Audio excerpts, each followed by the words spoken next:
मैं Dhananjay Kumar Singh astro alarm से आपका स्वागत करता हूं। इधर बहुत दिनों से मैं कोई वीडियो नहीं दे पाया। वजह यह था कि मैं कुछ आवश्यक कार्यों से व्यस्त था, जिस वजह से बहुत लंबी अवधि तक आप लोगों से दूर रहा। इसके लिए मैं सभी दर्शकों से क्षमा प्रार्थी हूँ। आज मैं जो विषय पर बोल रहा हूँ, वो विषय का मूल बिंदु है काल सर्प योग। काल सर्प योग को आधुनिक युग में लोग बहुत भयावह बनाकर पेश करते हैं।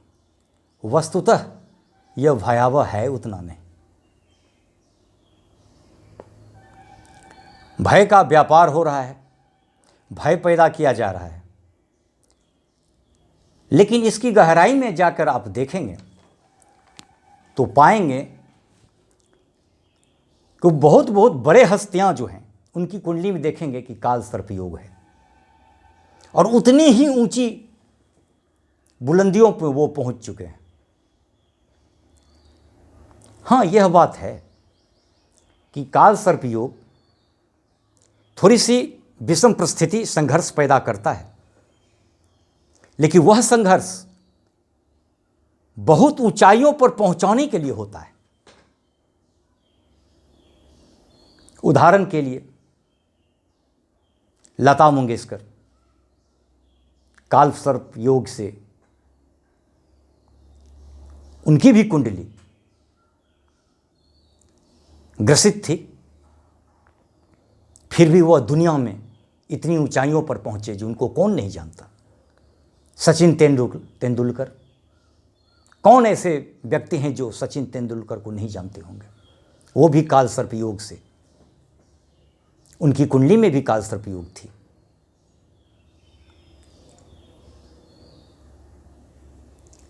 बादशाह अकबर,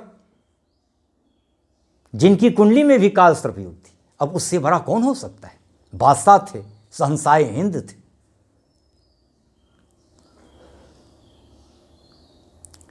इसी मिथ्या भ्रम को दूर करने के लिए मेरे दिल में ऐसा विचार आया कि मैं इस पर कुछ बोलूं और इसके हकीकत पर से पर्दा उठाऊं।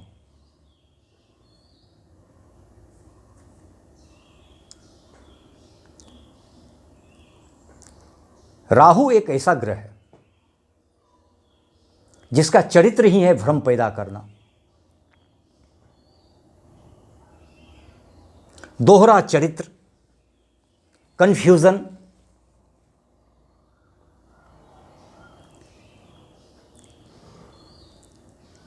परंतु जिनकी कुंडली में राहु अगर अच्छे भाव में हो तो वही राहु इन्हीं सब गुणों के माध्यम से इंसान को ऊंचाई तक पहुंचा देता है।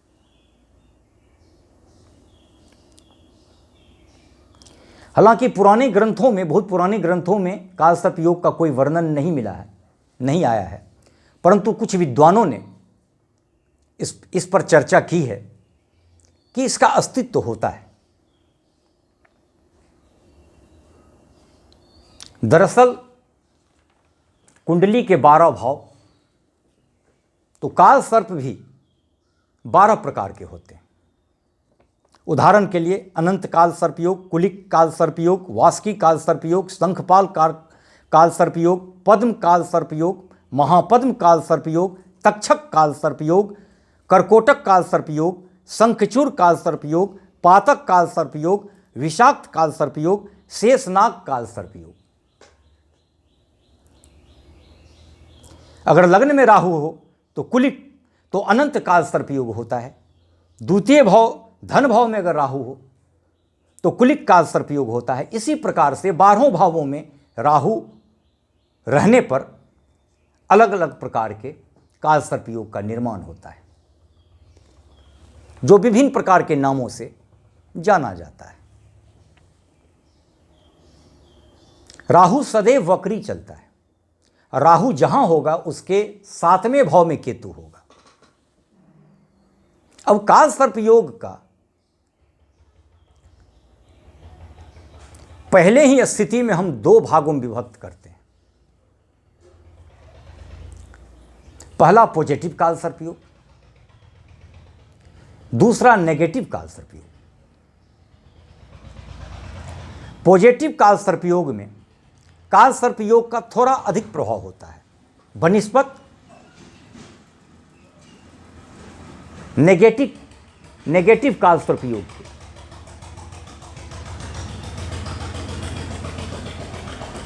अब पॉजिटिव काल सर्प योग क्या होता है?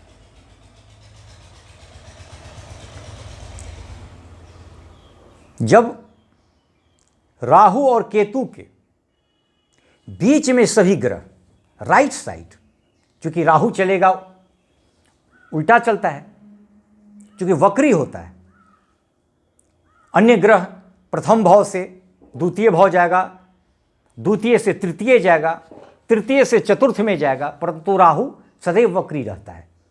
अगर द्वितीय भाव में है तो उसके बाद वो प्रथम में जाएगा, प्रथम में है तो 12वां में जाएगा, यानी वो उल्टा चलेगा। तो राहु से दाहिने साइड राइट साइड में अगर केतु राहु से अगर राइट साइड सभी ग्रह आ जाए तो यह पॉजिटिव काल सर्प योग होगा। जो हम आपको यहां दिखला रहे हैं आप इससे समझ जाएंगे। तो सभी ग्रह अगर राहु के दाहिने तरफ हैं और केतु के मध्य है, राहु केतु के मध्य है, तो सभी ग्रह राहु की गिरफ्त में है। अब राहु डिसाइड करेगा कि हम इस जातक को कैसे संचालन करें, तो यह पॉजिटिव काल सर्प योग हुआ। ठीक इसका उल्टा, अगर सभी ग्रह राहु केतु के मध्य तो हो ही, लेकिन राहु से लेफ्ट हो, तो यह नेगेटिव काल सर्प योग होगा। इसका प्रभाव थोड़ा कम होगा जातक पर।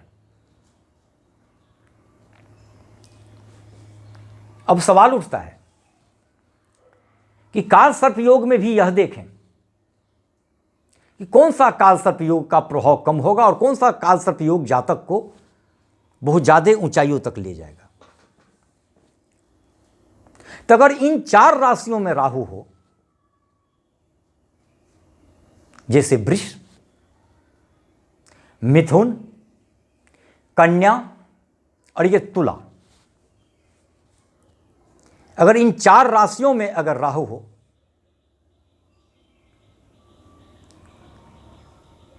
तो ऐसा काल सर्प योग जातक को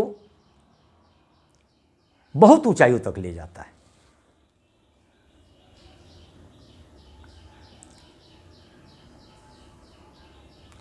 दूसरी स्थिति हो जाती है कि राहु जब गुरु के घर में हो, क्योंकि गुरु से राहु भी जो है सो वहां भी गुरु के भाव में भी राहु का बहुत ज्यादा नहीं चल पाता है।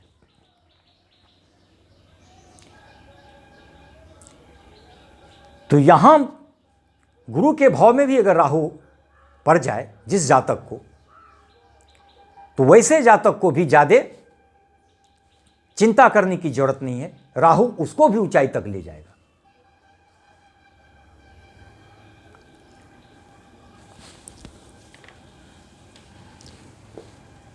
दरअसल बात होता क्या है कि अगर अच्छे भाव में राहु का बैठाव हो जाए तो राहु तो जान ही रहे हैं कि छलावा का ग्रह है, कंफ्यूजन पैदा करता है, भ्रम पैदा करता है। तो इन्हीं सब माध्यमों से जातक को ऊंचाई तक पहुंचा देता है और जातक बहुत ऊंचे स्थिति तक पहुंच जाता है।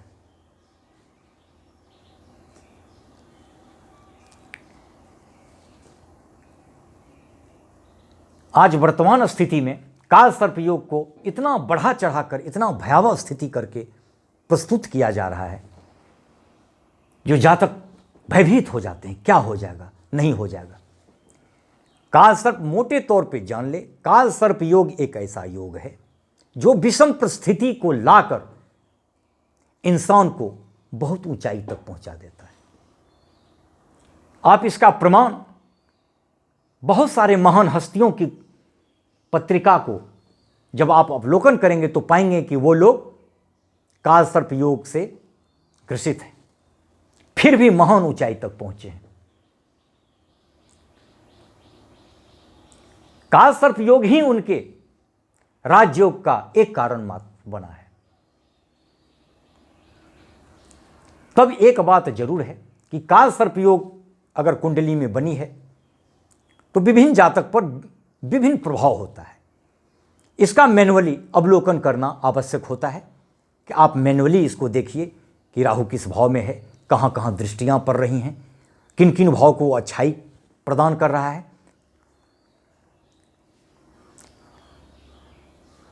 किस भाव पर वह बुरा इफेक्ट कर रहा है। परंतु यह सत्य है कि कालसर्प योग को अगर दूसरे शब्दों में हम कहें तो यह भी एक राजयोग का कारक होता है। जहां तक कालसर्प योग का निदान का सवाल है, उपाय का सवाल है,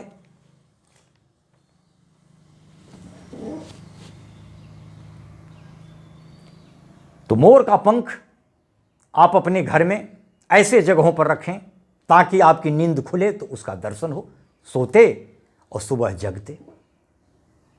नागपंचमी होता है, नागपंचमी को आप जो है सो दूध और लावा,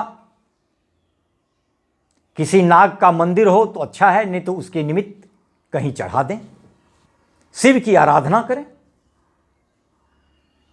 कालसर्प योग आपको सदैव अच्छा फल देगा।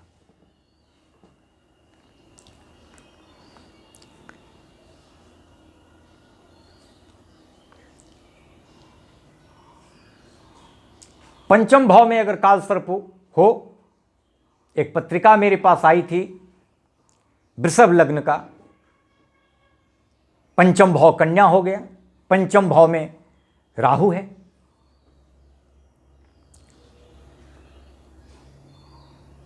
स्वतः सी बात है कि कन्या राशि पकड़ा गया पंचम भाव, राहु कारक है, परंतु पंचम भाव प्रारंभिक विद्या का स्थान होता है। यह बात सही है कि प्रारंभिक विद्या में थोड़ी अड़चनें आएंगी, परंतु इंजीनियरिंग लाइन, मेडिकल लाइन, किसी चीज का रिसर्च करना हो उस विषय में, 11वें भाव पर दृष्टि पड़ेगी, 7वीं दृष्टि तो आय को वृद्धि कर देगा, 5वीं दृष्टि भाग्य भाव पर पड़ेगा तो भाग्य की वृद्धि करेगा। तो यहां पर कालसर्प योग भले प्रारंभिक शिक्षा में थोड़ी सी अड़चनें पैदा करे, लेकिन वही कालसर्प योग उसको महान हस्ती बना देगा, बहुत ऊंचाइयों तक पहुंचा देगा। इसीलिए कालसर्प योग से भयभीत होना नहीं है, सिर्फ उसको समझने की जरूरत है।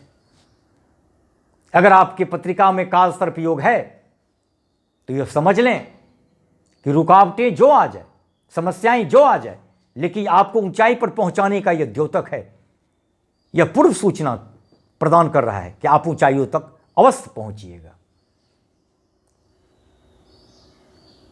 इसी के साथ मैं आज अपना विषय वस्तु यहीं समाप्त करता हूं।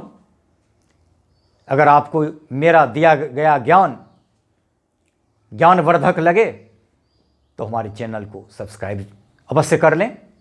इसी के साथ मैं धनंजय कुमार सिंह आपसे विदा लेता हूं।